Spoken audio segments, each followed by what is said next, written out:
Hello, you able to hear me? Is everything fine? Good morning, sir. Yes, it's very clear. Yes.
Hi, Seshan, am I audible?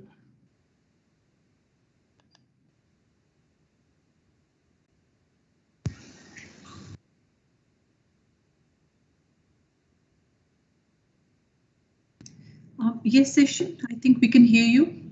Hi, Priyanka here. Yes, we can hear you. Hi. So, should we get started?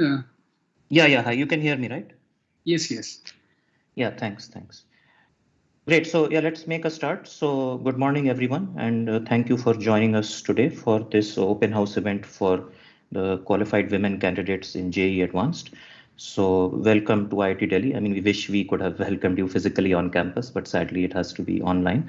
So this initial session, which I'll be moderating, is on an introduction to IIT Delhi and addressing general queries about student life here.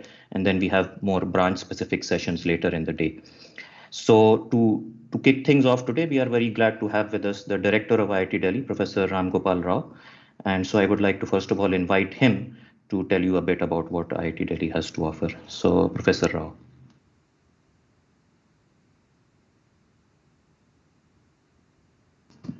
Yeah.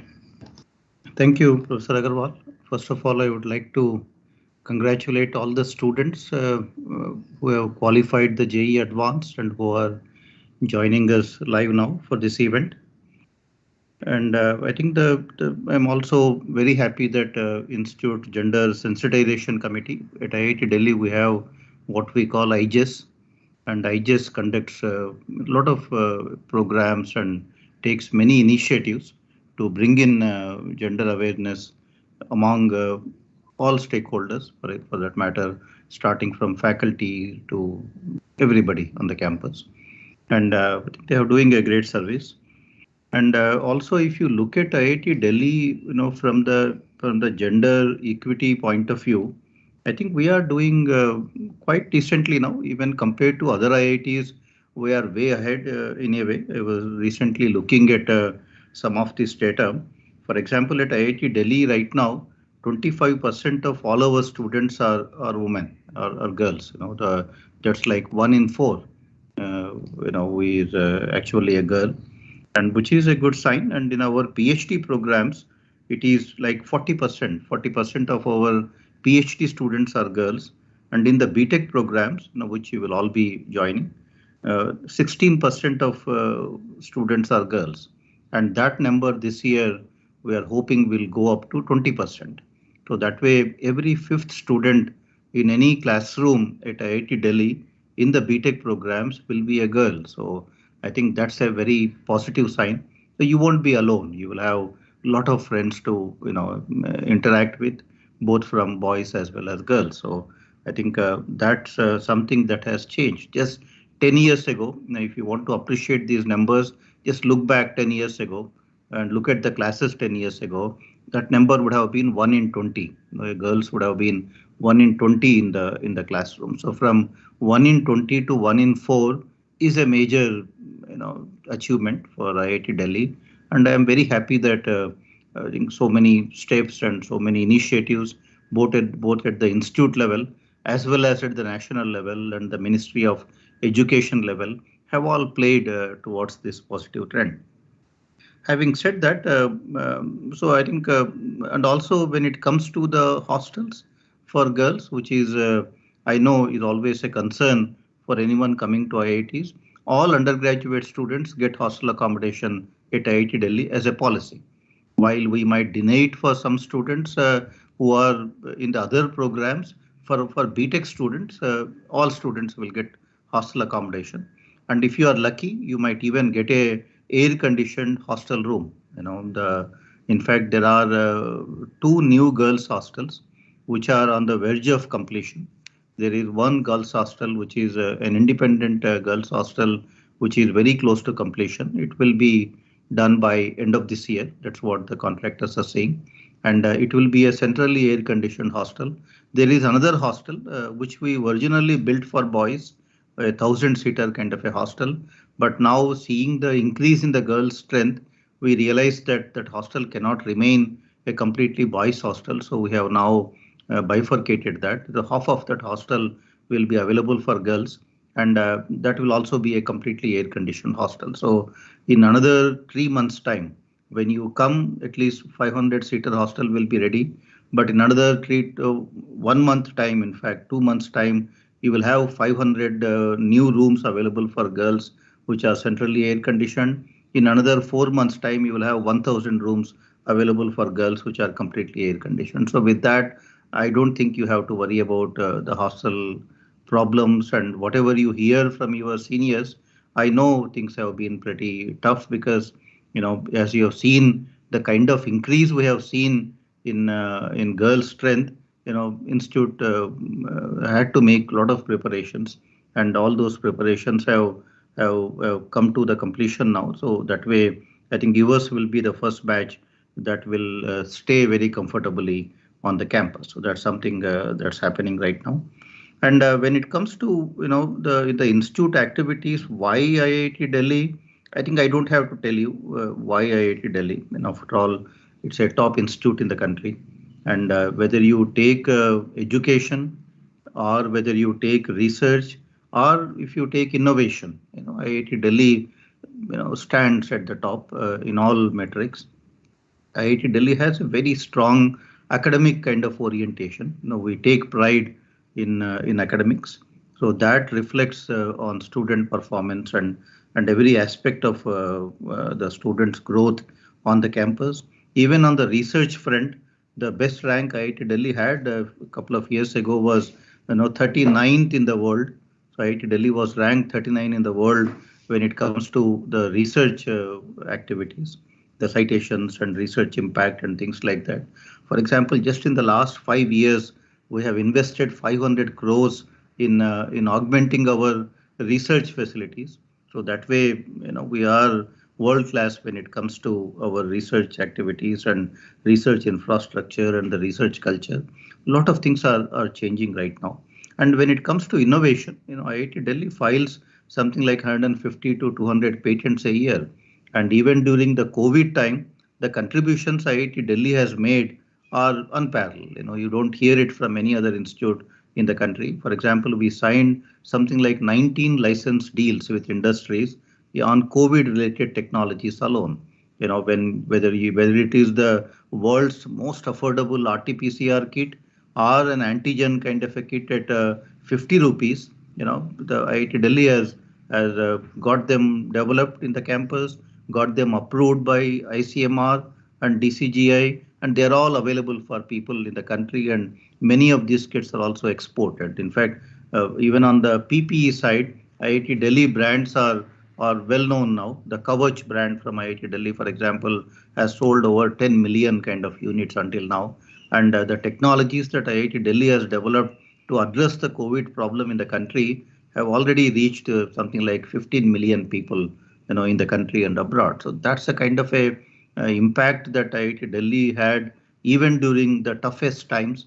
So you can imagine what happens during the other times. So there are multiple initiatives starting from first year onwards. You can get involved in research activities, in innovation activities. There are at least 100 startups on the campus, and many students have their own startups right now, as early as in their second year. And in fact, even if you look at the IIT alumni, almost every second unicorn, built by an Indian is by an IIT Delhi alumnus. In fact, you take any name, Flipkart to Snapdeal to Zomato to Policy Bazaar, anything you name, they are all started by IIT Delhi alumni. So it runs in the DNA of IIT Delhi, and that one of the reasons for that also the place. After all, this is in Delhi, where the hub for everything that happens in the country, and those connections with the society, the connections with the ministry, the connections with the government. I think we tend to make use of it to the fullest possible extent, and that obviously is showing up in whatever we do. So we are also very well connected with our alumni. You have something like 53,000 IIT Delhi alumni spread all over the world in all walks of life, from the country's foremost authors to the best researchers in the world, in certain areas. All of them you find among alumni, and they are all connected with the institute. If you just check our social media handles, almost every week, some alumnus does something for the institute. That's also the kind of connect they have with the institute, and they all want to give back and see IIT Delhi, reach that next level. And I think, these are all the things that are available for you. And, I think you are in an envious kind of a position. If you have an option to join IIT Delhi, I don't see a single reason why you don't want to exercise that option, because there is so much happening, so much of growth that has taken place, and so much that can happen. And you have all these alumni, standing behind you and supporting you at every stage in your career.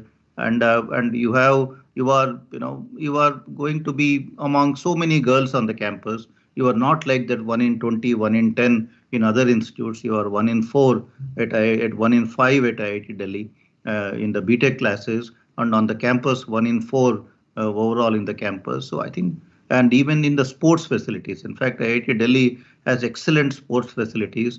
Thanks to one of our alumni members, we are even upgrading that. There is a Mithal sports complex coming up on the campus, which is on the verge of completion. In fact, in 2018, IIT Delhi was the inter-IIT sports champion.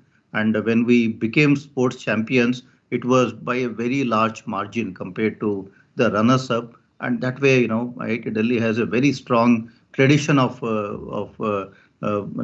excellence even in the sports and the extracurricular kind of activities.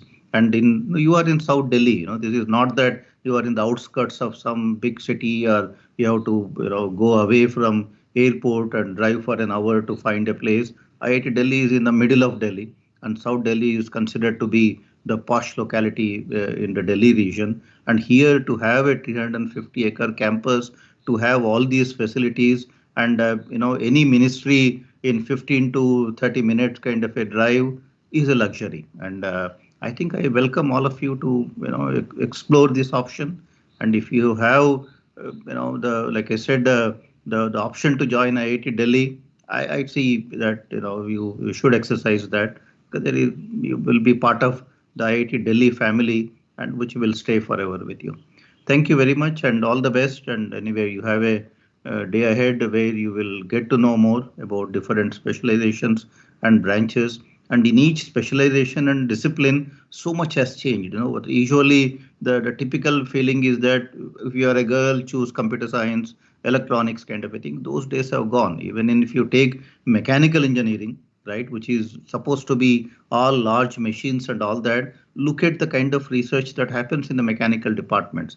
They are working at the micro scale, the microfluidics, dealing with the fluids in micro channels, or look at micro electromechanical systems where they are making machines which are so tiny that you need a microscope to actually look and understand these machines. I think these are the kinds of things happening in almost every discipline. So no discipline is out of bounds for you. So you should just go to the web pages, check the research activities. Don't be enamored by it's civil engineering. The typical impression about some of these disciplines is what we have formed by watching Bollywood movies and things like that. When you think of a civil engineer, you think of an engineer standing near a bridge with that helmet on.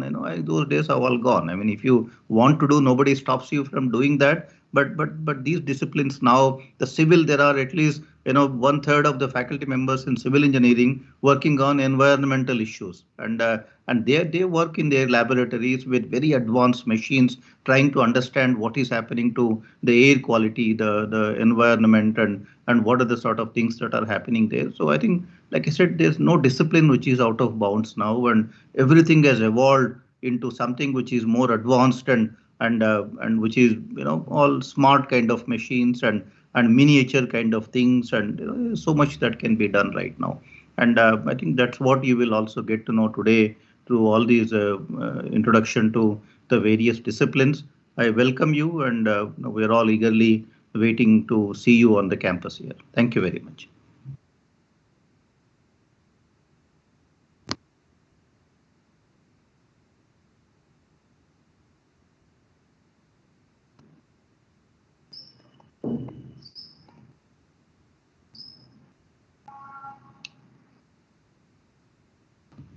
Yeah, I'm done.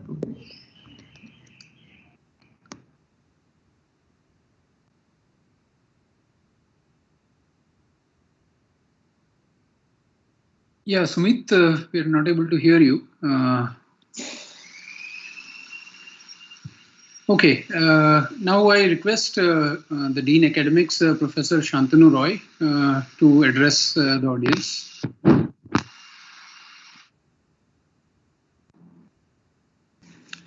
Yeah, good morning, everybody, and welcome to this session. And thanks the IGS team for inviting me to speak to the students. So first of all, a word of congratulations to everybody, all the students who are listening into this session. It is a matter of great pride for you, your parents, your families, that you kind of come so far and qualified JEE Advanced.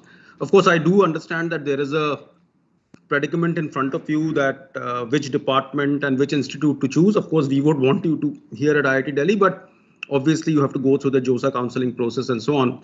So I'm sure that this day, as I see the agenda of the day, there is sufficient information that is going to be provided to you for making an informed choice.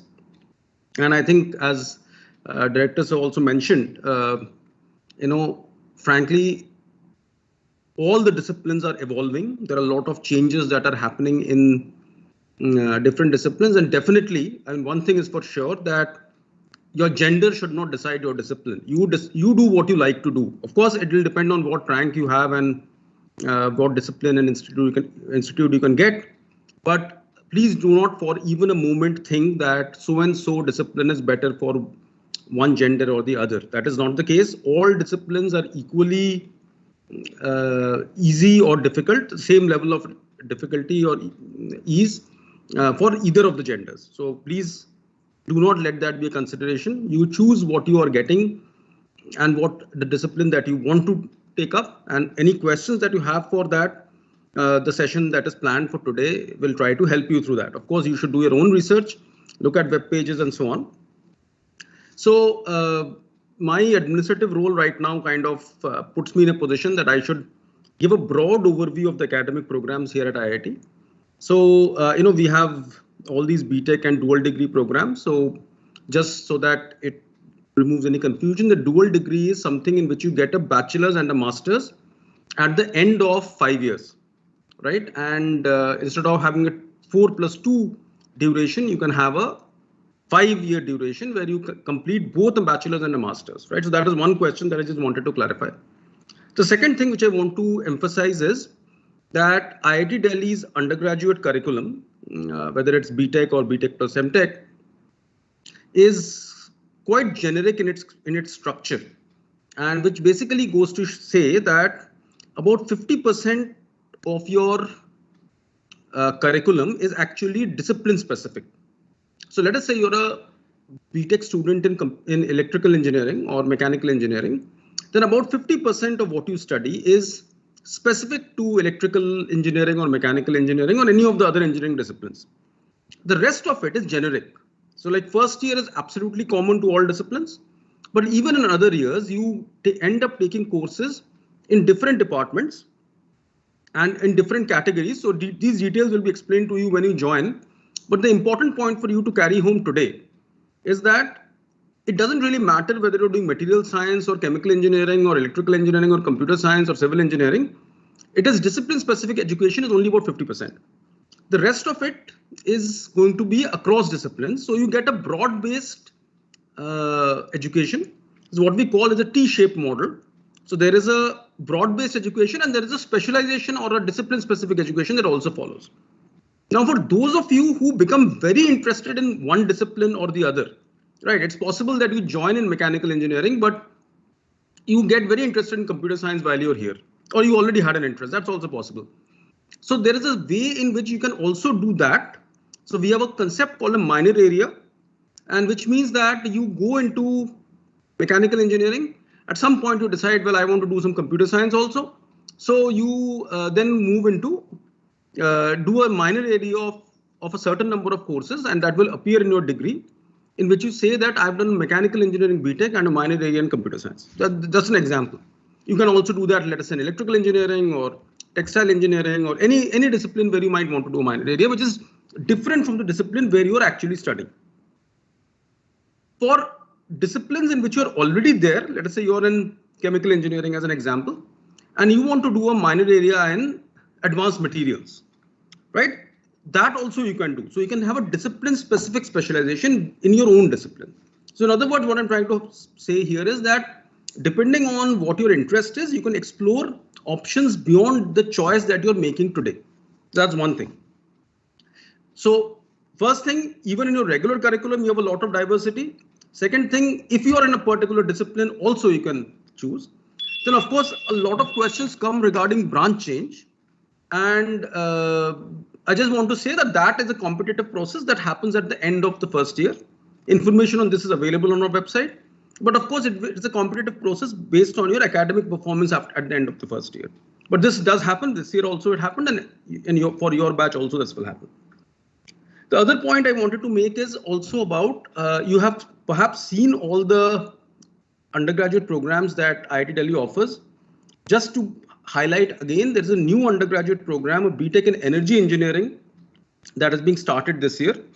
And I think I would appeal to all of you to consider that as one of the options that you might want to exercise. So we are at an energy cusp, in many ways. We are going through a time when the energy from a classical fossil fuel based energy is transitioning into renewables. And as a impact of that, we are moving into a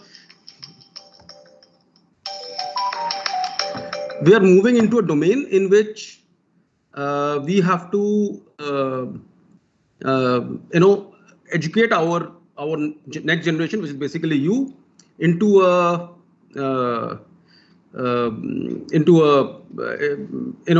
give you specific skills in the energy domain. So that is why this BTech program has been floated.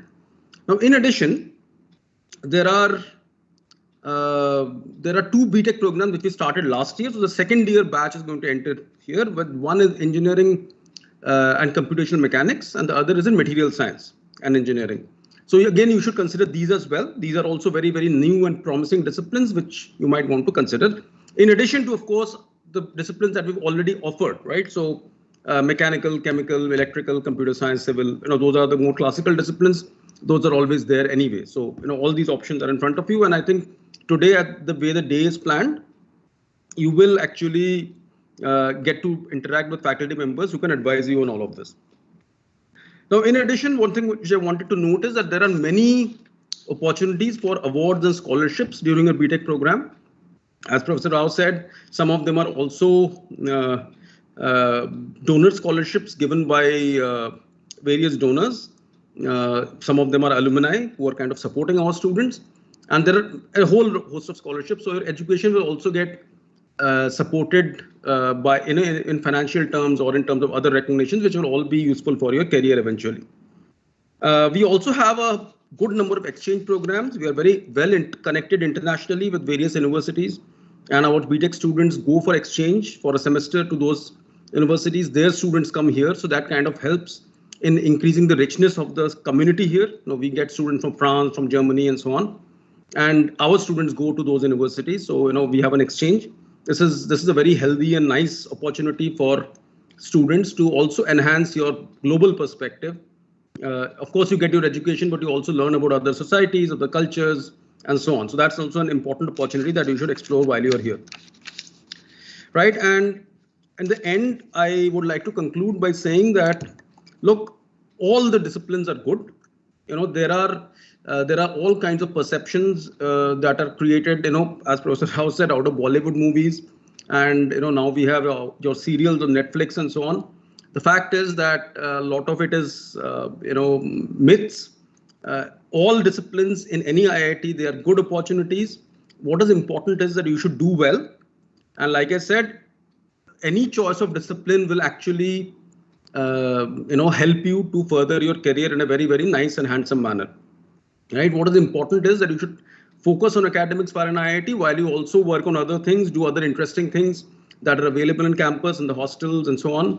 As Professor Nima, who will follow me, will also tell you about. There are lots of opportunities for students, but these things will all, roll out in due course. You focus on academics, but also enjoy all the other things that the campuses have to offer. Specifically, IIT Delhi has to offer a lot of these very interesting things. Sports was something that Professor Rao told you about, but there are also lots of clubs. Professor Nima, I'm sure, will tell you about all the activities that go on campus. So with that, congratulations again, and I wish you the best and look forward to a very fruitful day ahead. Thank you. Thank you very much, Professor Roy, and also Professor Rao. I'm sorry for the earlier disruption. I had some hang up at my end. So Professor Roy, so you have already talked about the branch change, which was one area of questions.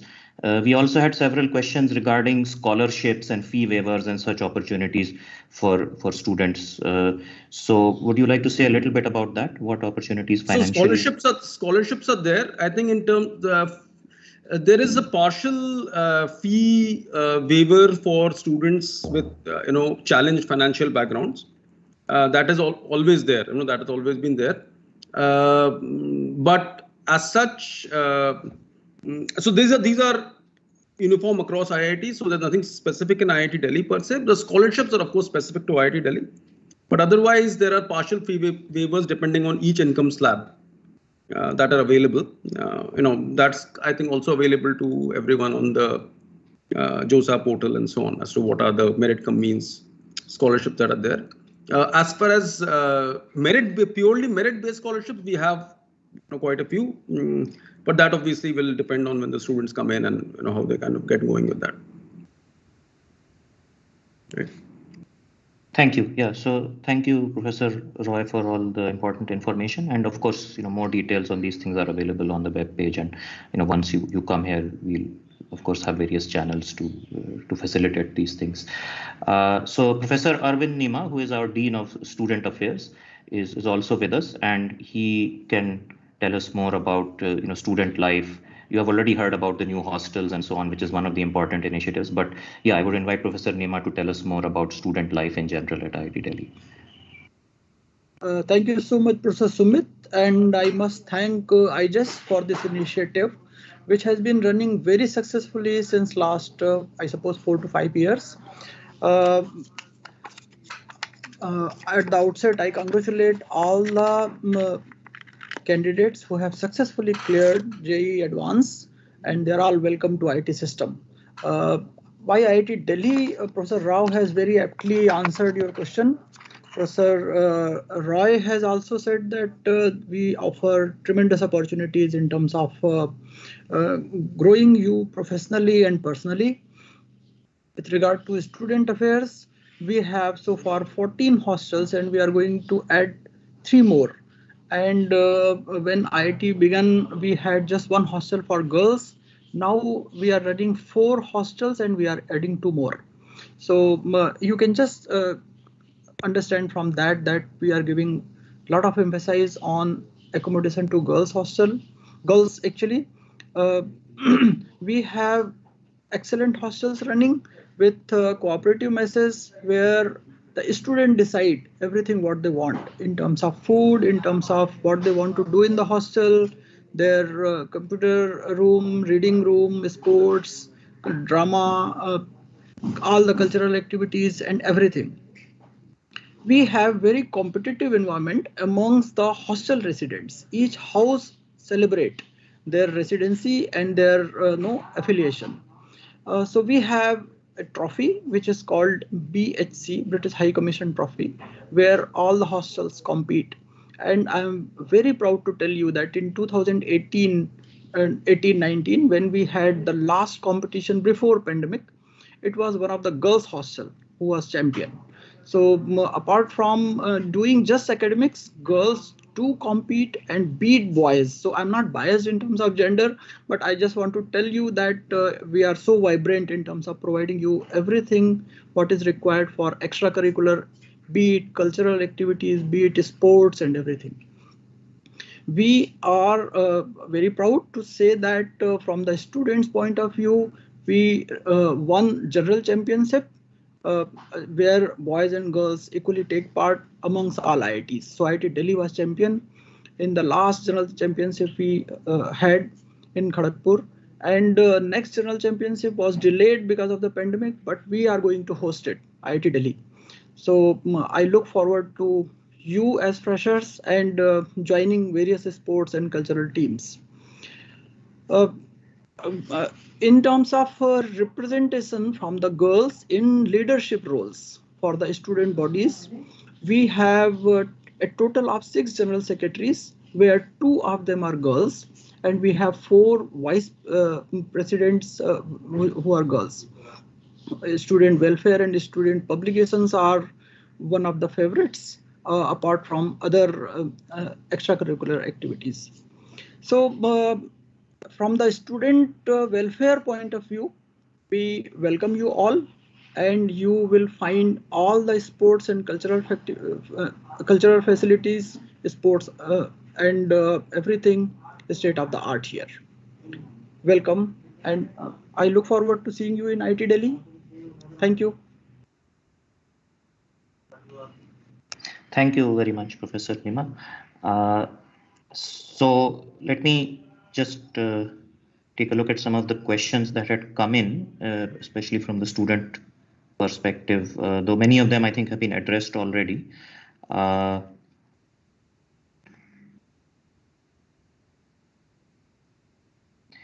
Yeah, so there are some questions about, for example, students with special needs. If somebody has a physical disability, let's say, or for some medical reasons needs a separate room or that sort of thing. So, would you like to say something about provisions for special needs? Yeah, thank you, Professor Sumit. We do cater to all the special needs of the students. We have a special wing, one each in boys and girls hostel, and we take care of them in very particular manner. In case some student want that for some period of time, their parents should be there, we also facilitate that, so they get adjusted. And apart from that, we have a big team of board of student welfare. So lots of volunteers are there. Our caretakers are sensitized for this, and we do take care of all their needs. So for boys hostel, it is Janskar. Girls hostel, it is Kailash, where we put them in a separate wing in case they feel that it should be separately facilitated. We do that. Thank you. Thank you. Yeah, so I think most of the broad, categories of questions that we had in the forums have been addressed, and we will of course go through more discussion for the rest of this session. So I think the way we will try to structure the rest of this session is that I'll just point out some of the broad themes that people have asked questions on, and please feel free. So all the participants here, please use the chat box if you would like to add specific questions based on what you have already heard. Any other follow-up questions or doubts that you have, please use the chat box, and we will be following that and we'll try to address those. But let me just introduce the other members of the panel who are here to take queries for the rest of this session. So we have Professor Narayanan Kurur, who is the head of the chemistry department at IIT Delhi and is also currently the kind of convener of the IGES, Initiative for Gender Equity and Sensitization. So he is part of the panel. We have Professor Priyanka Kaushal, who is from the Center for Rural Development and Technology. We have Professor Ashu Verma, who is from the new Department of Energy, Science and Engineering that you heard about from Professor Roy, so a new BTech program that has just started. And we have Professor Seshan Srirangarajan, who is from the Department of Electrical Engineering, and myself also from the same department. So we are the members of the panel. We do have several student volunteers and others also who are present here, who will be helping in responding to questions and addressing issues. Yeah, so let me just say, what the broad categories of kind of questions were that we already got via the forms, and there were a lot of different questions, of course, so it's not really possible to address each one specifically, but hopefully you get enough information to broadly see that we have provisions for a lot of these things, and then you can follow up for more detail via the website or via individually contacting the relevant people. So one category of questions we had was related to campus life, hostel issues, and the environment in terms of extracurricular activities and so on. So I think both Professor Rao and Professor Nema have already spoken quite a lot about that, and I think most of those issues you now have a sense of what kinds of facilities we provide. But again, if there are further things you would like to see addressed, please do use the chat box. Of course, a lot of questions about the choice of which IIT or which branch, and the whole JOSA counseling process. So many of these will also get addressed in the specific sessions for different branches or departments that we have later on. But yes, we can certainly say a little bit generally about these things also over here. We had questions about the branch change process that Professor Roy has talked about. We had questions about scholarships and waivers, fee waivers, which again, Professor Roy mentioned some of the provisions for that. Questions relating to specifically gender issues or the gender environment on campus, gender ratios, the safety for women, that sort of thing, special provisions for women. So again, you have heard a fair bit about some of that from the director, but again, I think Professor Kurur and others, we will also try to talk a bit about that. And then, yeah, there are questions about like comparisons between different branches and programs. Which branch is better? Should I prefer one branch over the other? So while again, the general response to such questions is always that, it depends really on your interests and what you would like to do. But what we can do is to try to provide information about different options. And, in particular, the department specific sessions later on today are all about that. So with that overview, maybe I'll ask Professor Kurur to just talk a bit, first of all, about IGES and how that can help as an enabler for women who are joining IIT Delhi, and how it can help them in their time here, and about any of the other themes or issues that I have just mentioned, if you would like to share something. So, Professor Kurur. Thank you, Sumit. First of all, I join everybody else who've spoken before me, and those who will follow me in congratulating all of you on qualifying JEE Advanced. Yeah, the IGES, that stands for Initiative for Gender Equity and Sensitization, is about 3 years old. And the idea is, as it says, is to try and achieve gender equality. And yeah, so and we've had a few initiatives in the recent past. Some of the things that we do is gender sensitization, and we have it for staff and students and faculty members. That's a big initiative on our part. We've also, if you come to IIT Delhi, and we hope that you do, then you will, as a student, you will sign a form or a guideline for prevention of sexual harassment at the workplace. So similar guidelines exist for staff and faculty members as well. So that's an initiative that we started some time ago, and soon I think for students, staff, and faculty, again we will have an e-module along similar lines, which is awareness about the policies for sexual harassment. The earlier one is guidelines. It's a paper and pencil thing which you will sign along with your form, but this is more like a sensitization session. So that's a module that we have, so that everybody will have to go through this on a regular basis. In addition to this, there is, the thing that we do, if there is an event of sexual harassment, then we don't investigate any of this, but the institute has a committee to look at that, and we sort of we are the sounding board. We provide the space for people to come and talk to us. I think that's one of the biggest things, is that we would like to be a space where people would, if people who have interests in these matters of gender, and would come to us and talk to us, and whether they want to volunteer with us. And so those are things that, so we help in telling people, what are the options open. We provide guidance and help, and if there is an incident, unfortunately, if it does happen, it's not. We are after all a part of the country, and it's anywhere in the world it happens.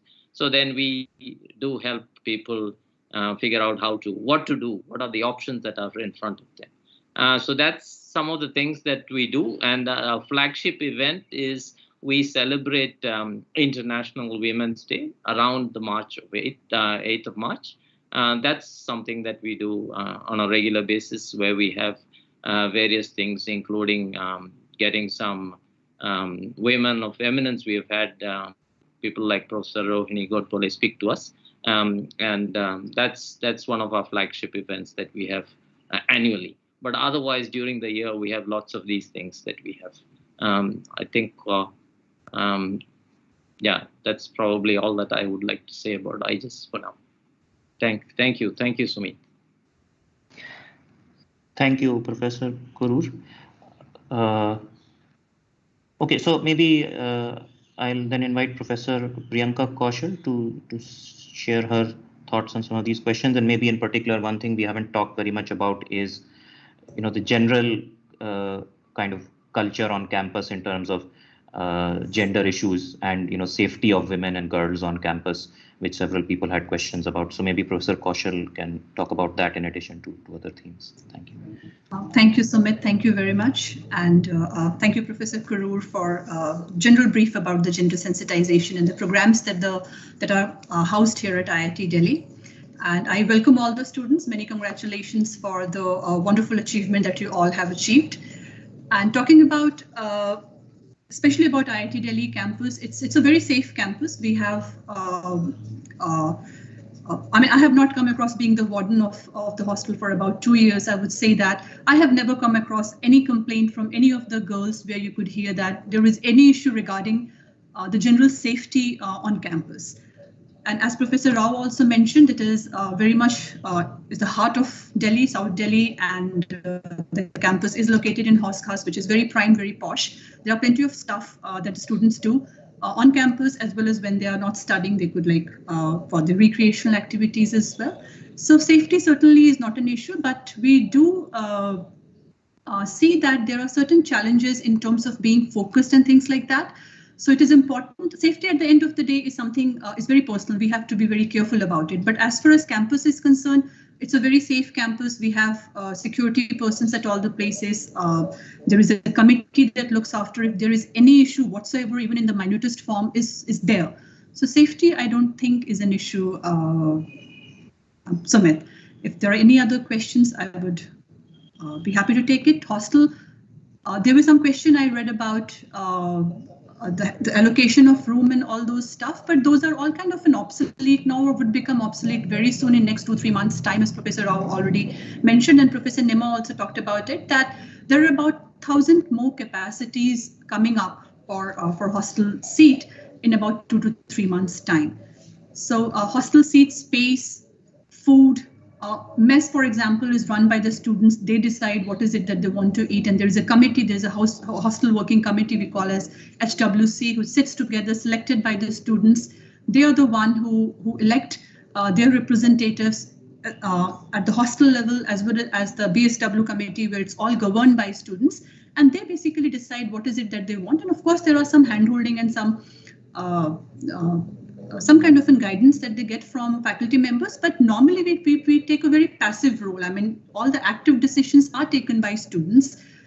So how the hostel will run, what sorts of food would be there, if there are minor complaints about very petty complaints from any of the residents, switching on the lights and all those stuff, the one that I recently dealt with, are all dealt by house working committee very amicably between the students, by the students. And it also gives them a kind of an opportunity to tackle such issues. I mean, it also, I take it as a training for them, how to deal with such situations. So yeah, it's all by the students and the residents of the hostel. They take care of everything pretty much by themselves. Yes.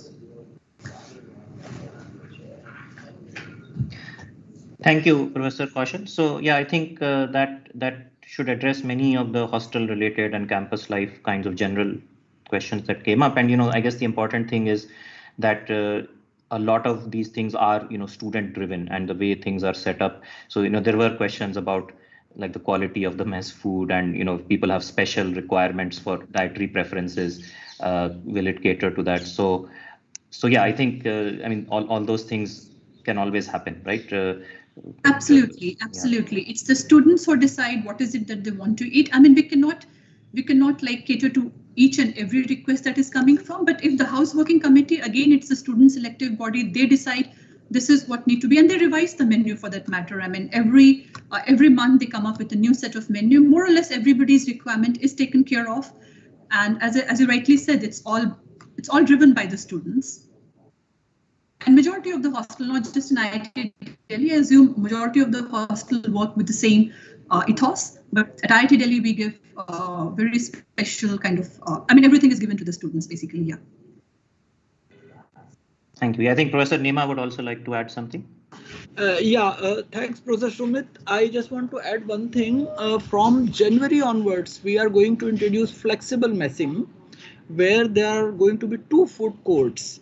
Along with the new hostels, as soon as we get from January onwards, we'll have 2 flexible messing systems. Food courts will be available, and whatever students want to eat, they can just eat that, rather than eating the food which is regularly made in the hostel, and sometimes they don't like. So we are initiating flexible messing system from January. Thank you. So I just thought I'll tell you that. Yeah, thank you. Thank you, Professor Nima. Yeah, so I think it's actually a very exciting time to be joining IIT Delhi as a student. A lot of changes are happening. Air-conditioned hostels, food courts. We could only have dreamed about these things when we were students, I think. But now, the world is changing very rapidly. So a lot of new things happening. Hopefully we get over this pandemic and are able to have all of the students on campus and participating fully in these things. So thank you very much, Professor Kaushal and Professor Nima. Thank you. So I would encourage all of the candidates who are present here with us to please use the chat box. I think you should be able to see and type into the chat box if you have questions or would like more information about any of the things we have mentioned so far or other things. We haven't got any questions yet in the chat box. And I think you can also raise your hand, right? You should see a raise hand option. So we have time till 11:30. So we will try to also invite some of you who would like to speak to, verbally say your question or share whatever you would like more information about, and then we can respond to that. So yeah, please feel free to use both the chat box and the raise hand option, and we'll try to get to your questions by the end of this session. But in the meantime, I'll also request now Professor Ashu Verma to talk a bit, one about, maybe the new energy engineering program, which we heard briefly about, but she can say more on that, which is one of the new exciting options that is available for you, and also more generally about, life for women in general and other aspects of, campus, the campus community and so on that she might wish to speak about. So, Professor Ashu. Yeah, thank you, Professor Sumit, and good morning to all of you. And I welcome you to this open house, and many congratulations to you for getting, through JE Advance. And I hope whatever your aspirations from this world-class institutes are, they get fulfilled if you join through. So, as Professor Sumit mentioned, that energy already Professor Rao and Professor Dean Academics Professor Roy has mentioned about that this program is starting this year, and energy is one of the most important aspect of life, and we are going through an energy transition from mainly fossil fuel based economy to decarbonization. So we are at a very important stage, and we expect that this program would provide a right set of knowledge and experience to be a good energy engineer and contribute to the country and outside world in bringing this transition up. So more questions related to actually the energy would be answered in session 4. So I invite all of you to join the session 4, where we may be going through all the questions maybe one by one. And there are many queries related to placements, prospects and all. So that also would be answered there. And we expect that this program would provide great opportunities to the candidates who would be joining them. Regarding in general the campus life, I can say a few things about the IIT Delhi campus because I was a student earlier over here in Masters and PhD and now as a faculty. So the IIT Delhi campus is actually extremely safe, and a lot of activities happens here which are student centric, and students along with their studies they can actually enjoy those activities, and it leads to your overall development. So you totally change once you come here and spend 4 years over here or even 2 years over here. So one of the important thing is that that campus is safe, security is there, but at the same time we have to take care of ourselves. End of the day, you can't expect everything to be done only by the system. So outside campus, of course, we cannot have 100% control, but inside the campus, things are safe, and it is as Professor Priyanka said that it is in one of the most posh area and one of the heart of the city in the South Delhi. So there are a lot of activities around it.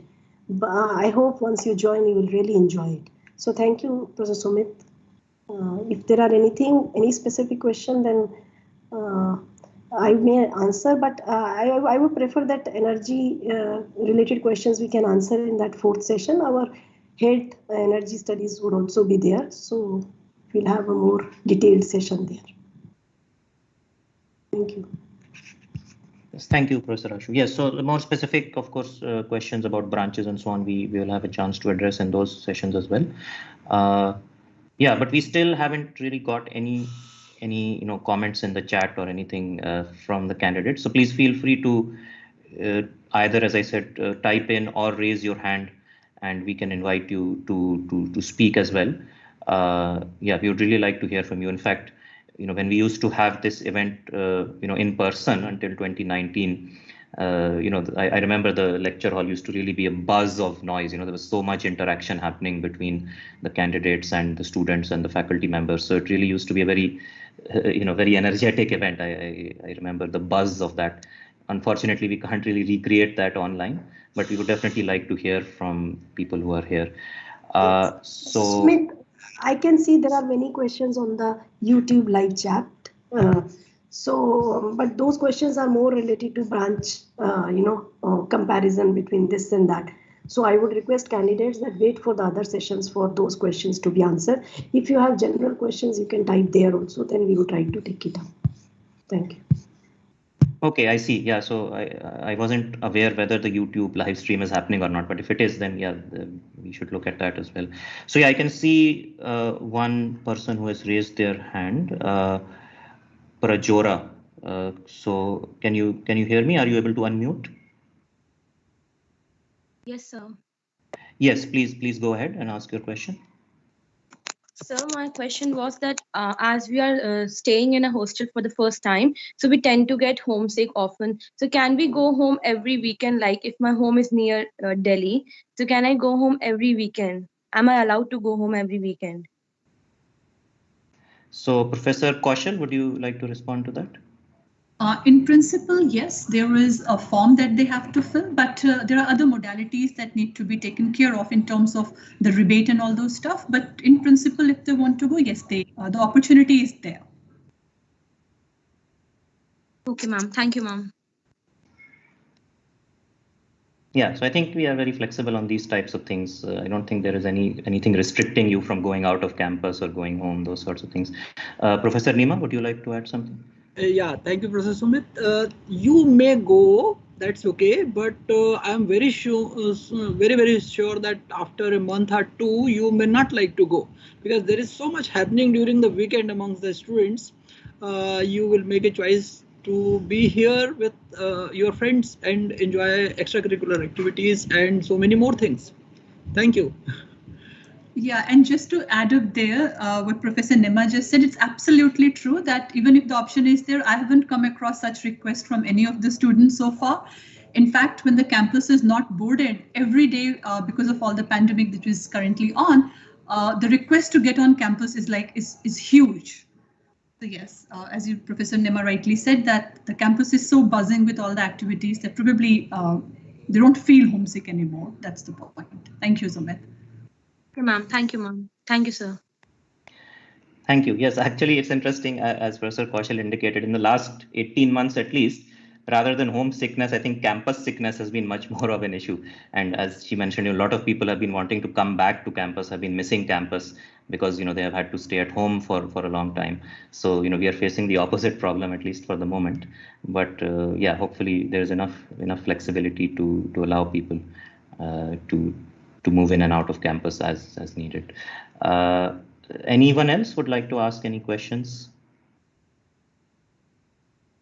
Any sorts of doubts about life at IIT Delhi?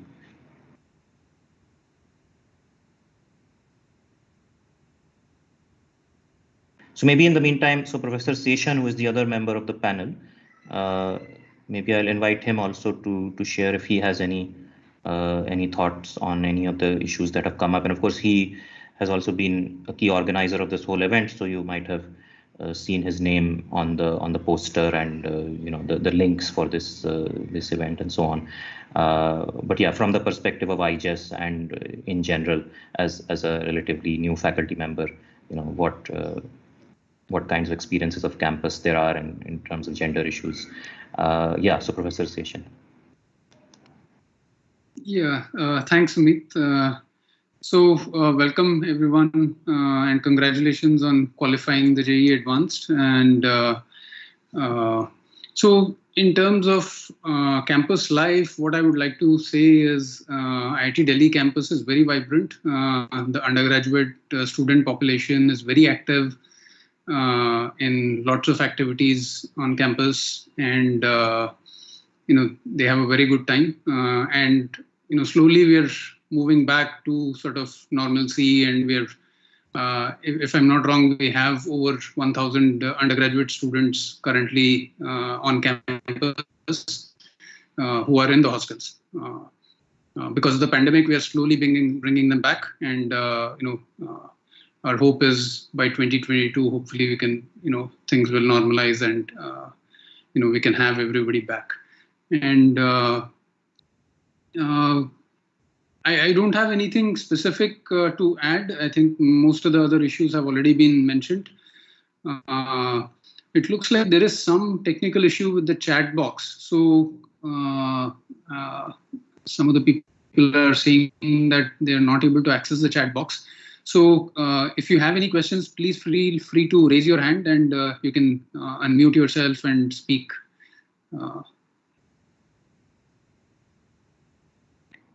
In the meantime, Professor Sumit, maybe I would like to ask one question which is there on YouTube chat, and you may transfer it to the appropriate panel member. So one of the question is being asked is that the representation from all parts of the country as a student population. So do we have the representation from all parts, or more from the north only. So I think you may like to answer this. So Professor Nima, would you like to say something on that?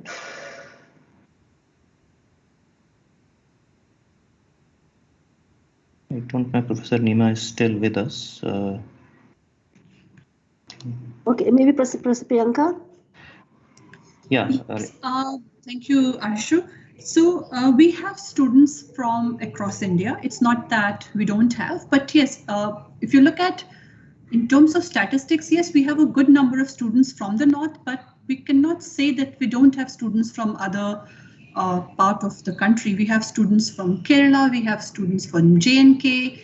Absolute number I don't have in terms of percentage and all, but just to say that I don't remember any time when student came and said that, I feel isolated because I don't have my friends group or there is a language barrier or something like that. So that has not happened. But absolute number, I'm sorry, I don't have at the moment, but there is no issue as such. This is what I'm trying to say, that there hasn't been an issue so far, where students come up and said, Bhai, I'm feeling kind of I stand out or I'm isolated and things like that. No, not certainly not in the girls' hostel. I'm not sure what's the case with the boys' hostel, but not in the girls' hostel.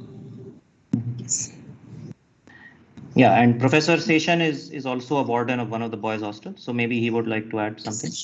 Yeah. Yeah. So as Priyanka said, I also don't have the absolute numbers in terms of what is the percentage of students coming from different parts of India.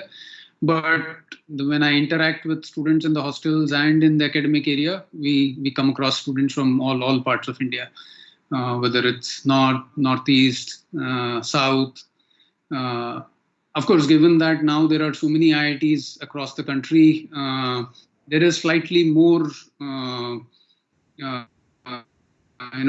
preference to join IITs which are closer to home. So that's why it may happen that IIT Delhi has slightly more people coming from the northern part of India, but you will still find enough people from all parts of India. And Delhi being a metropolitan city and the campus being right in the heart of the Delhi city,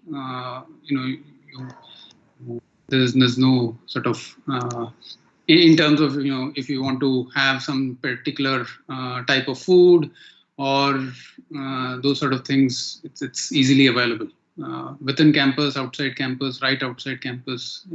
Yeah.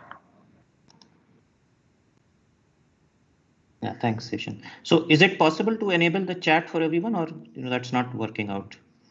Yeah, I did try that. So I have enabled all the mic and camera also, but I don't see any option for the chat box. Yeah, so I think usually with Teams, sometimes it happens. So we can have another question, maybe from Professor Seshan or Professor Priyanka, that someone is asking, or the candidates are asking, is there possibility of having only onion, garlic, less free food in the hostel? So I think I know the answer, but you can confirm it a little more. So Yeah. and one of the question earlier I saw was this, that whether the veg and non-veg is served. So maybe something about food, what kind of food is served, and that you can answer. So thank you. Sure. Yeah. So during regular times, we do not have specialized meals like without onion, etc. But during Navratri times, we do make that option available in the regular mess. That somebody who is fasting or has some special needs during such occasions, then we do make that available. And in terms of veg and non-veg, only eggs are served in the hostel mess. But other types of food, there is something called a night canteen, which is associated with a cluster of hostels. So 2 or 3 hostels together have a night mess or a night canteen, and their non-vegetarian food is available. So in the regular mess, only eggs are available, but and that also a few times in a week, and yeah, for other non-vegetarian food, there are other outlets in the campus which do serve. Yeah, Priyanka. Just thank you, Session. Just to add on to what Session said, and again linking it to what Professor Nema also said at quite few moments back, was that we have this flexi medicine will be coming up soon. So when that option comes up, you have lots of flexibility to choose what you want. Somebody also wrote about if onion and garlic, food without onion and garlic would be good. Maybe it may come up as well. We really don't know how things would shape up, but with flexible, all the options will be available to the students. It's a matter of a couple of months and that option will be there. Right now, yes, the students, as I told you, the students decide what is it that they want to eat. Egg is very much there in the meal. Couple of days in a week it is available, as Session also mentioned. As far as non-veg things are concerned, it is available in the night canteens and the other eateries that are there. And with all these app-based services coming up, I don't think it's an issue if you really, you're looking for some kind of special meal. And being in Delhi, as Session said, that special type of food, I mean, even if, let's say, if you want to enjoy a Goan food, for example, which is cooked in Goa, so we have all the houses. Being in capital, that's the benefit. Every state has its house and they have their canteens. Some of the majority of them have their canteens open to the students. You can go and have the meal there. So even for very specialized food that you are looking at, the options are available. That's the beauty of being in Delhi, being the melting pot of the country. You get all sorts of facilities here. And very accessible. I mean, you look at if you look at the central Delhi, which we call it the Connaught Place, it's hardly a few kilometers from here. It's 5 or 6 kilometers from here, and all those things are within your reach. So yes, thank you. Yeah. So Priyanka, another question is that when they would be allowed to come and stay in the hostel. So that question anyway, all our existing students also are asking on the daily basis. So I think you may like to address that. So I think you asked when will they all can come back to campus? Campus. That was the question, Ashu? Yes. So thank you. I think that is a policy decision. We are looking at it. When will that happen? So I don't think, Professor Nema, if you are there, if we have anything planned out in how we want to. I mean, as such, if you look at it, 50%, we are working at our 50% capacity right now. Almost 50% of our capacities, all the hostels, right? So for the remaining one, I'm sure the student office is planning something and we will hear soon. I mean, we will hear soon. Maybe I'm putting a maybe here, late December or maybe first week of January. The students will hear something from IIT about the boarding process. That's the information I have. Session, do you have something to add here? Yeah, I think we are, as far as I know, continuing the onboarding process in a phased manner. And currently, if I'm not wrong, we have about 3,000 students or so on campus. 1,000 or 1,500 of whom are undergraduate students. The rest are PhD and MTech students. And yeah, I think it's just sort of a wait and watch or go slow thing because we still don't know if a third wave is coming or not. So yeah. But anybody need, I think. I think it would also depend upon how pandemic is going around. Like if things gets to normal, then IIT Delhi may be fast enough to board them in. And if things goes in a negative direction, then of course we'll have to look at the safety of those candidates, right? Yes. And I should also add that many undergraduate students who joined IIT Delhi last year, the 2020 batch. So a large number of them have been allowed to come to campus because they were not able to experience campus in the first year. So they have been slightly given preference if they wanted to come to come and stay in the hostel, experience campus life. So another question which I think Professor Sumit may address is that what are the library timings, and is the library available online for the online semesters?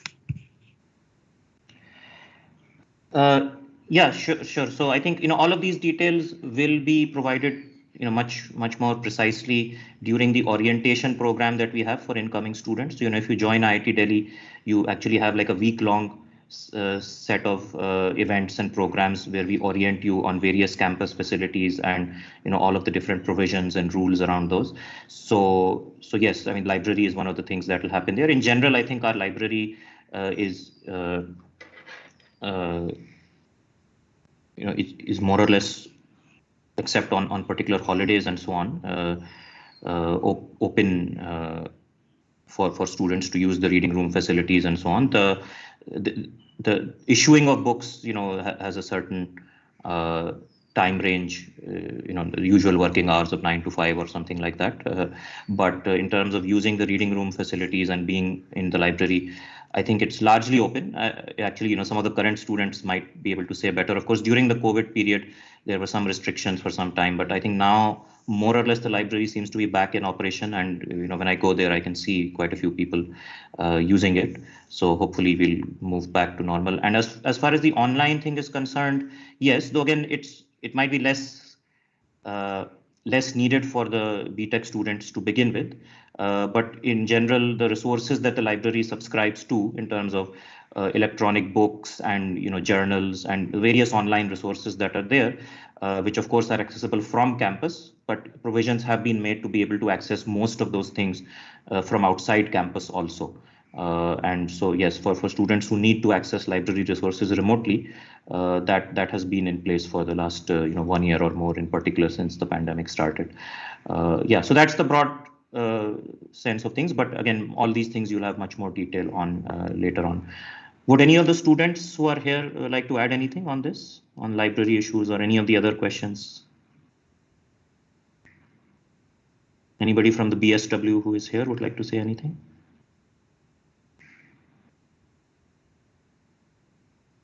Okay, so Seshan is mentioning that the timings are 9 a.m. to 9 p.m. I think they do extend those at some points, right? So I think during the exams and so on, sometimes it's open around the clock. But yeah, those timings somewhat they get updated depending on the circumstances. But right now it should be 9 to 9. And of course, ID card is something that all of you will be getting once you join, if you join IIT Delhi. Yeah, so anyone from, so I think I saw Rupesh from the BSW who had his hand up earlier. So Rupesh, would you like to say something? Anyone else from the Board for Student Welfare would like to say anything?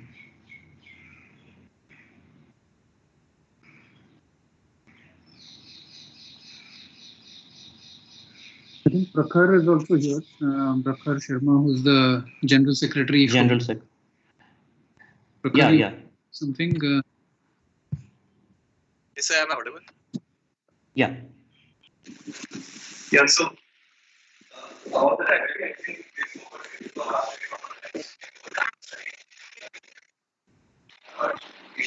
think we have. No, I'm not really able to hear you now. There's a lot of disturbance. Can you hear me now? No, not really. I think there's a lot of noise somehow. Okay, so maybe we'll come back to you.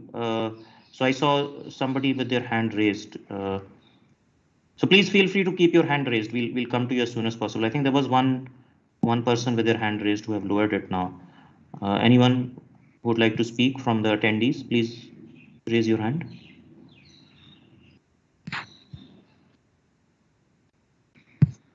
Okay, by that time, Professor Sumit, maybe we can take up one question for hostel, which is coming up again and again. Like someone is asking that whether the girls who are from Delhi would also get the hostel or not. Yeah, Professor Priyanka. Professor. I have to check. As far as I know, the answer is no. But give me a second. Let me confirm with the hostel office, and I'll get back to you on this. Yeah, give me a second. Yeah, you may take the next question. Sure. I'll come back and answer this for the local who belong to Delhi, whether we are giving them a hostel or not. Give me a second. Thank you.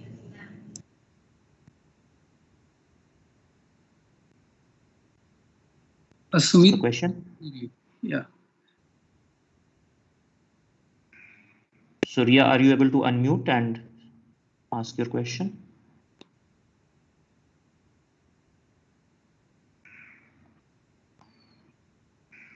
Oh, I think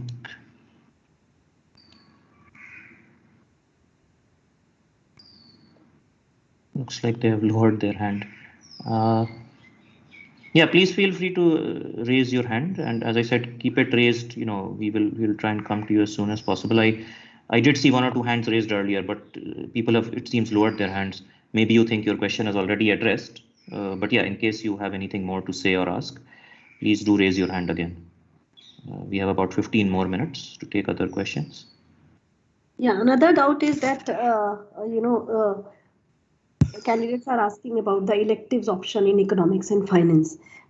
So are there enough elective options for them if they are doing engineering? So I think the answer to this is yes. IIT Delhi has a very structured way of allowing open electives from other departments. My other panel members may add more to it. Yeah, so actually in the panels, do we have any representation from the humanities and social sciences session? Or have we not included that because it's not a branch? Yeah, we have not included as such. Yeah, Ria has again raised her hand. Yeah, Ria, please go ahead. Yes, sir. Sir, I want to ask that what is the procedure to get a minor degree in computer science if we are from another branch?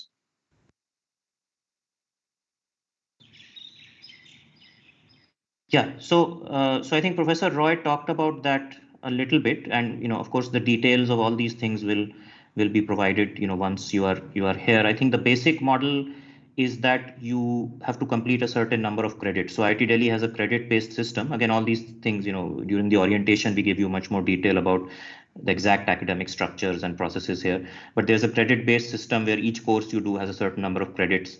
And so to complete a minor area, you have to complete a certain number, typically 20 credits in that area, right? So there will be a list of courses you can take up, which constitute that minor area.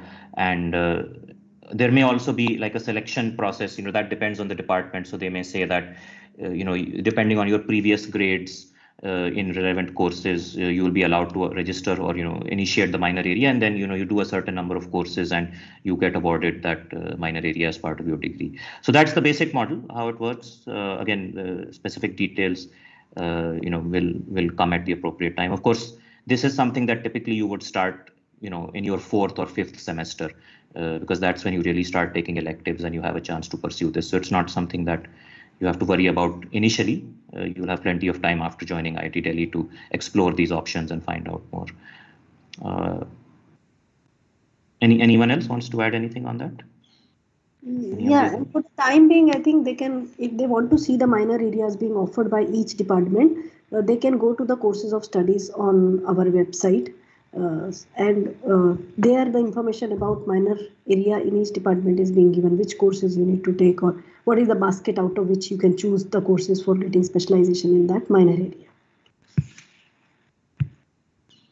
Yeah, so courses of study is a very good pointer, although again it's a long and detailed document. Again, so all of the things may not be immediately clear, which is exactly why we have the orientation and these other kind of events to sort of initiate you into many of the terminology and jargon that is used in documents like the courses of study.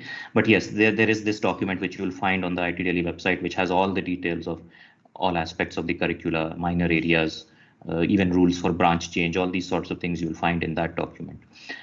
Just on the previous thing, actually, I was asking about people from humanities and social sciences. So we may not have them explicitly as part of the panels because we are primarily looking at the branches. But since people were asking about options in economics and so on, so again, we do have a very vibrant humanities and social sciences department, which I also have some interaction with them. We have a new cognitive science program which has started, which is right now a master's program, but we will probably also have options for BTech undergraduate students in newer areas. So cognitive science, there is an MSc program in economics as well, which means that we have a very expanded set of course offerings in these kinds of areas: economics, cognitive science, linguistics, psychology, philosophy. So, in addition to technical courses in science and technology, which of course are the bread and butter of IIT Delhi, we do have a very strong humanities and social sciences faculty group of people, which is expanding rapidly. And so for those of you who may have interests alongside your engineering and science interests in pursuing some coursework in economics, maybe even getting a minor area in disciplines like economics, cognitive science, and so on, those options are also increasingly available. So IIT Delhi is moving beyond being just an engineering institution, and is becoming certainly more broad based. And the tenor of a lot of research these days itself is interdisciplinary. So areas like economics and linguistics and so on involve a lot of computational modeling, for example, the use of a lot of techniques from computer science, from the engineering disciplines, to better understand aspects of human behavior, human decision making, economic transactions, all these sorts of things. So yes, that's a very exciting time to think about and to study the interface between the social sciences and the sort of physical and engineering sciences. And I think IIT Delhi, at least in India, is one of the places at the forefront of that kind of activity. So you'll have a lot of opportunity to explore those kinds of things as well if you are with us. So other questions? Would anyone like to raise their hand and ask a question? Yeah. Sumit, if I may answer the query. Sure. Yes, for the hostel allocation, if you are from Delhi. So the rule book is that if you are more than 12 kilometers from IIT campus, then you are eligible. Then you may get a room in the hostel. If you are within 12 kilometers from IIT Delhi, then you don't get the preference. I mean, the answer is still not no. You will not get the preference. So if the seats are available, only then it will be available to you, would be made available to you. However, since we are adding new capacities, it could be a possibility that you end up getting it by default, because 1,000 extra facility means huge in terms of the capacities that we are adding. So as of now, more than 12 kilometers, yes. Within 12 kilometers, you will not be a preferred thing, right? Only if the seats are available, then it will be made available to you. So this is what is the current rule. Yes, thank you. And thank I'll you, just Chris. tell about like college life also. Like apart from academic, you have 6 board in IIT that are totally run by the student bodies. One of them is BSW, like Board for Student Welfare, where we used to conduct all the student-centric activities like organize festivals, stick dinner type, where you can interact with professor as well. So apart from academic, you will be having a wonderful interactive life in IIT. Yeah, Thank Rupesh, you. in context, I think we would like to ask you one more question, which is asked by candidates on the live chat. So what are the opportunities for students to assist faculty if they want to do research or something else, some extra assisting facilities? So I would just like to name few that there are many clubs through which you can work for, technological advancement, research and other things. Also, faculty members, you can interact through projects, minor project, even without project also, all the faculty members at IIT Delhi are open to work with BTech students for if they have some aspirations and they want to do something extra. But Rupesh, you may add.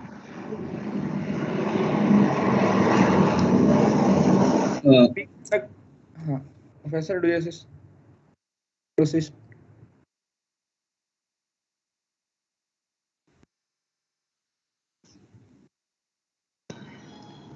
Yeah, Rupesh, I can't hear you. Yeah.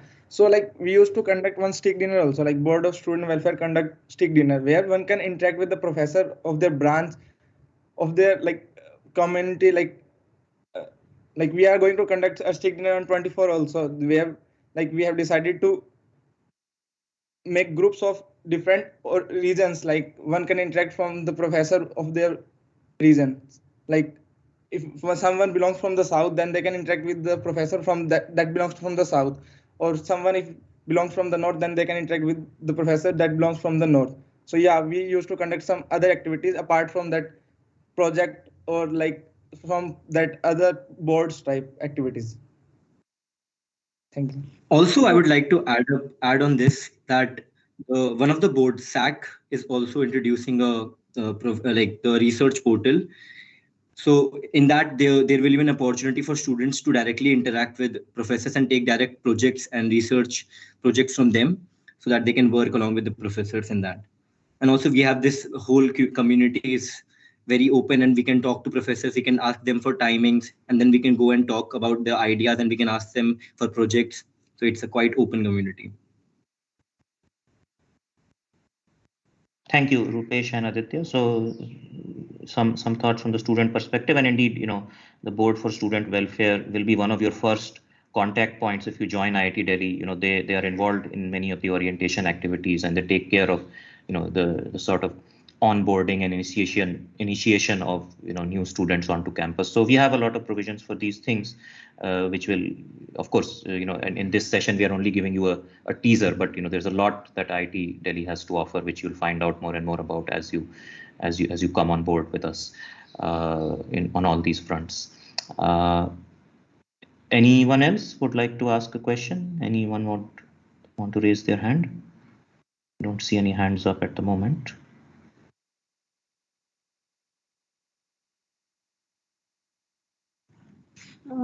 Sumit, can I? Yeah.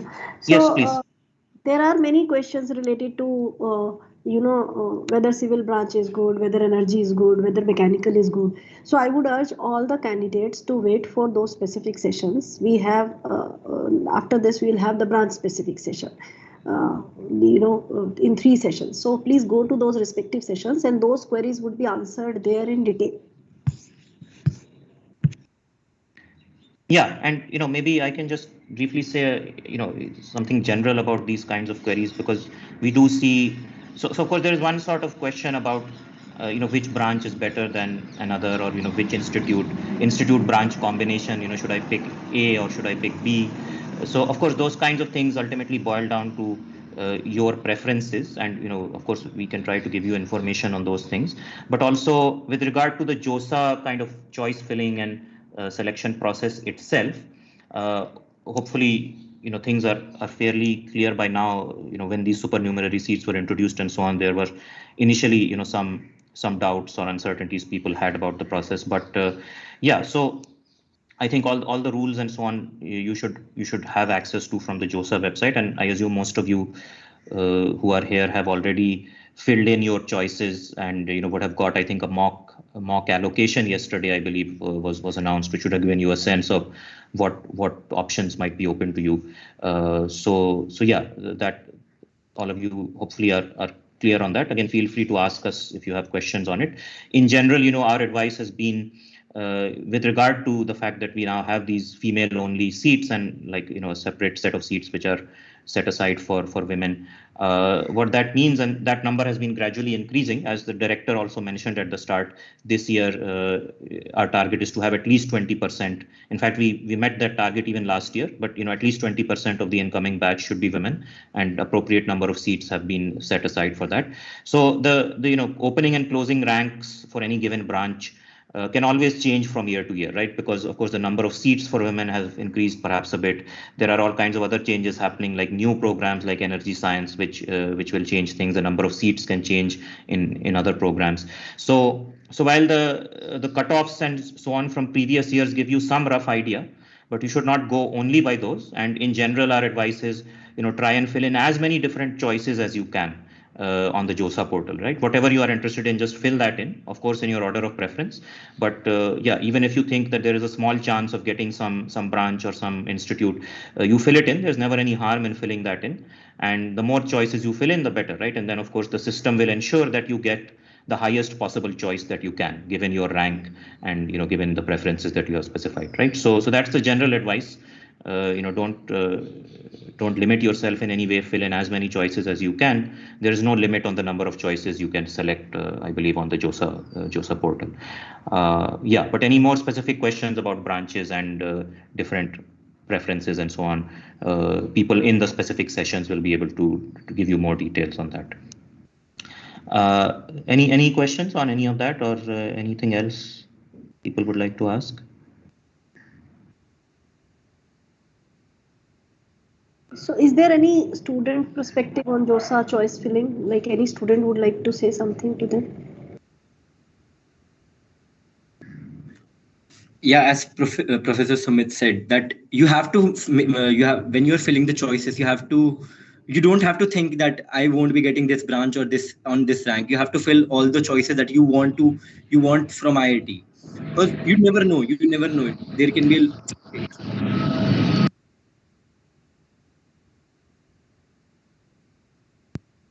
Yeah, you never know what will happen and what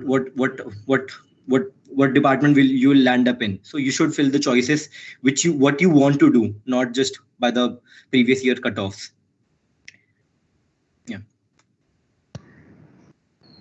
Yeah, I think that's always good advice in general. So any follow-ups on that? Anyone would like to ask anything about the JOSA process, or all of you are comfortable with all of that?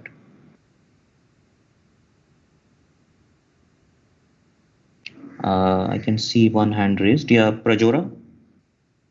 Or okay, hand raised are changing fast. Ria, would you like to ask something?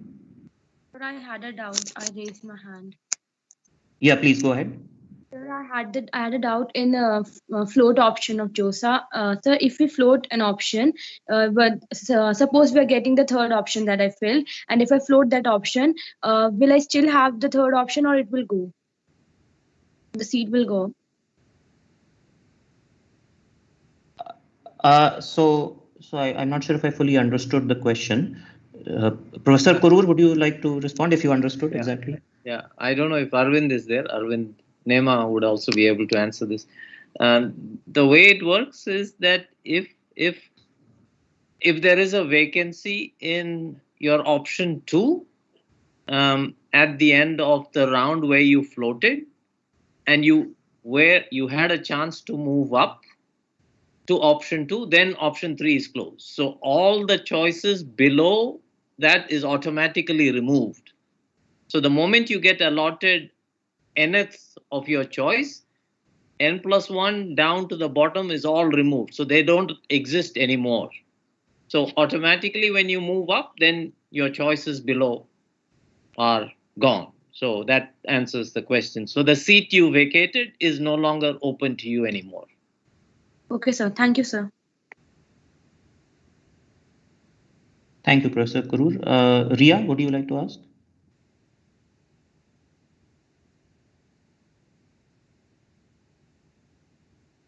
Ria, can you hear us? You will have to unmute.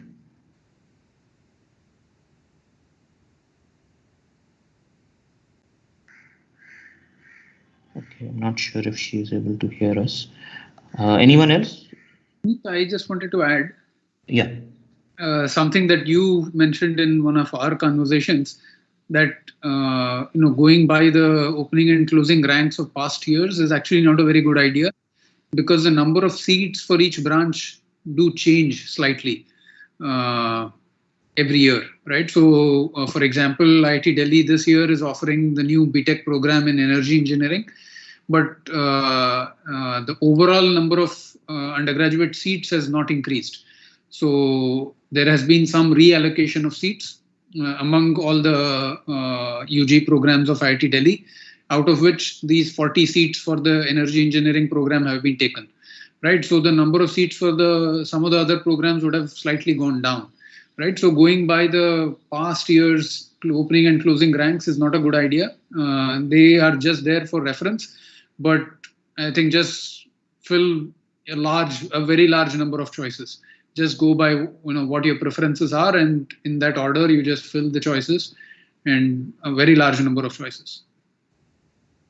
Maybe I could just add, it's a warning, I think. having sat in the, I mean, we used to have live counseling, and having sat in that counseling, well, no matter what we say, people go by the opening and closing ranks. And we found people with something like rank 5,000, and they just went by last year what closed at 5,000. Their first choice was that.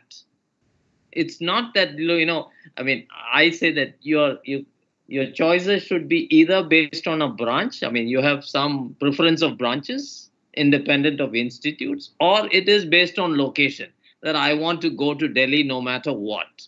Then it would be, branch X, Y, Z, and that's the way. But this one, the people just go, see, opening, closing rank last year was this one, 5,000, biochemical engineering, IIT Delhi. They put it as rank 1, and then you have closed all your choices.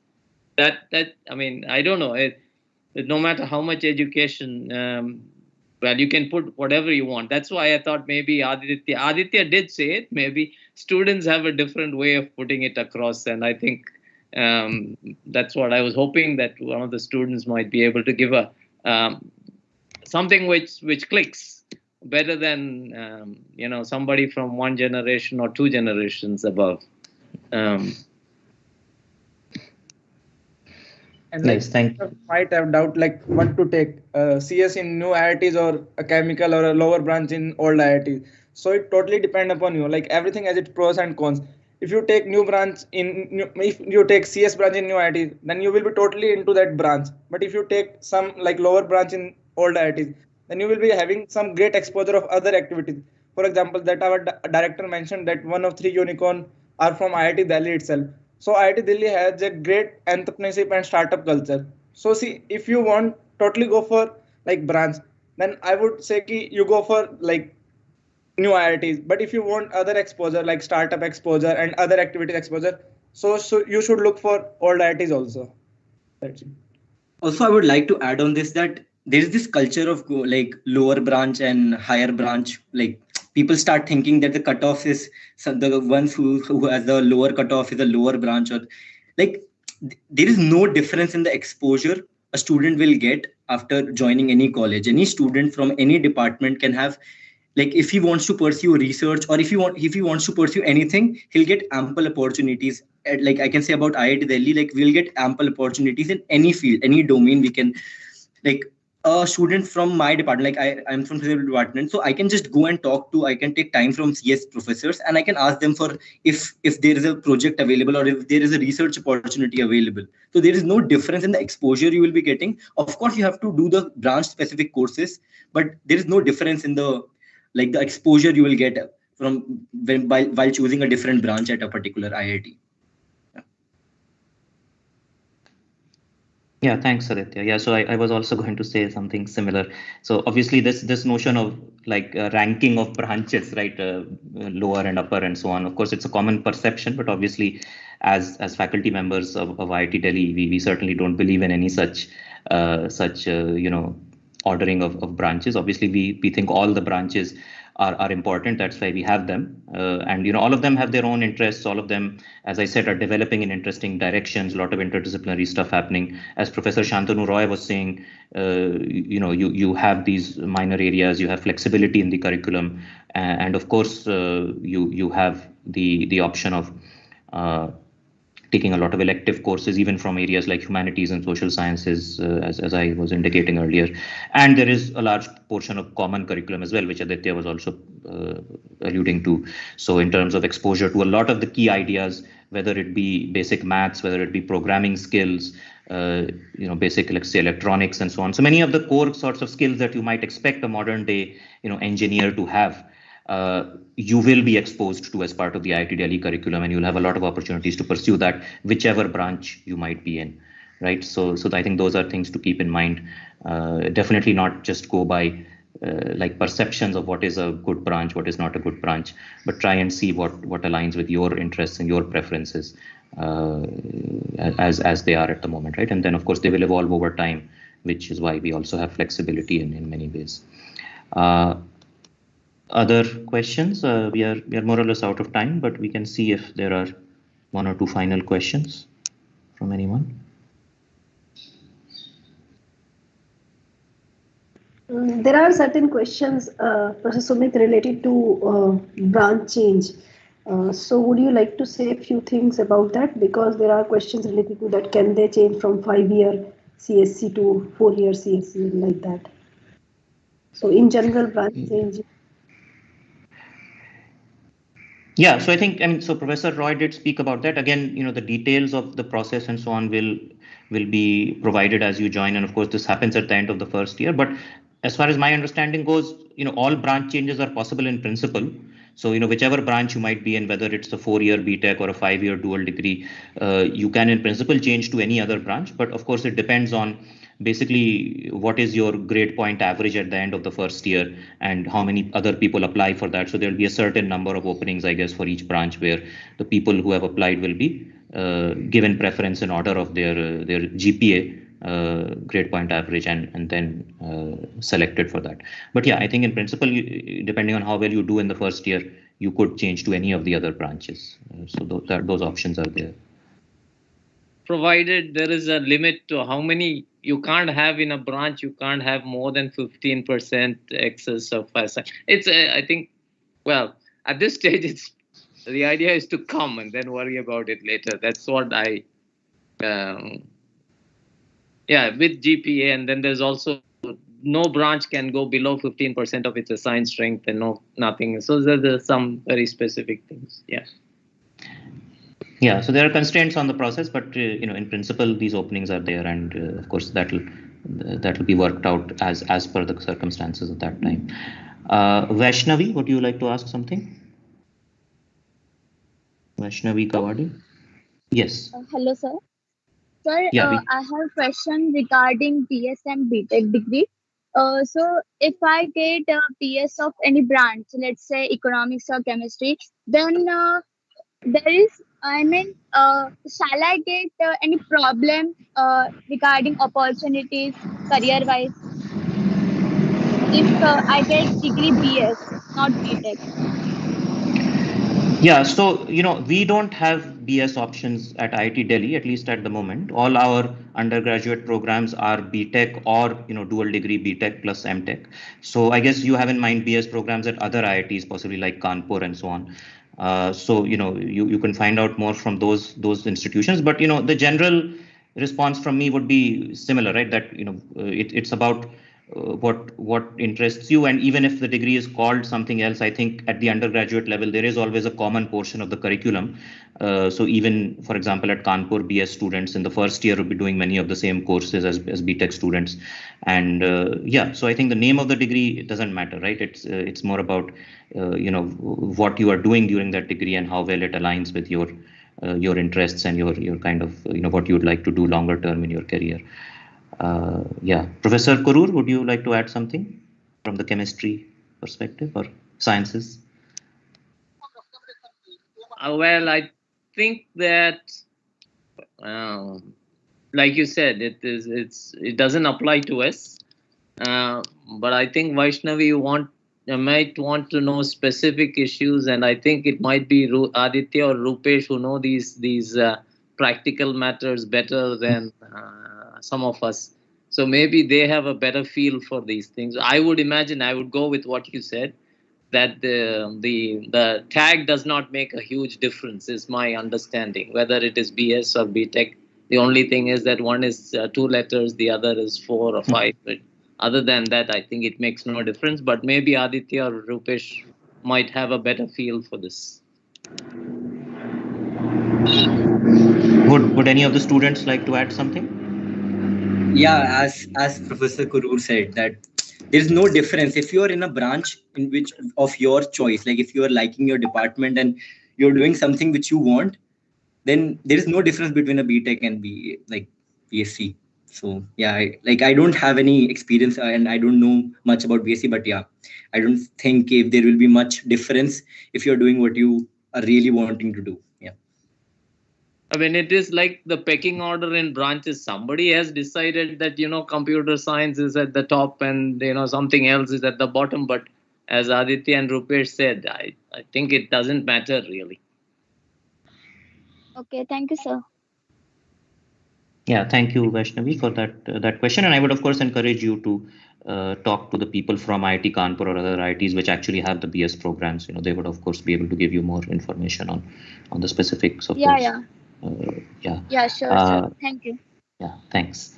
So anyone else for a final question? Please raise your hand in case anyone wants to speak.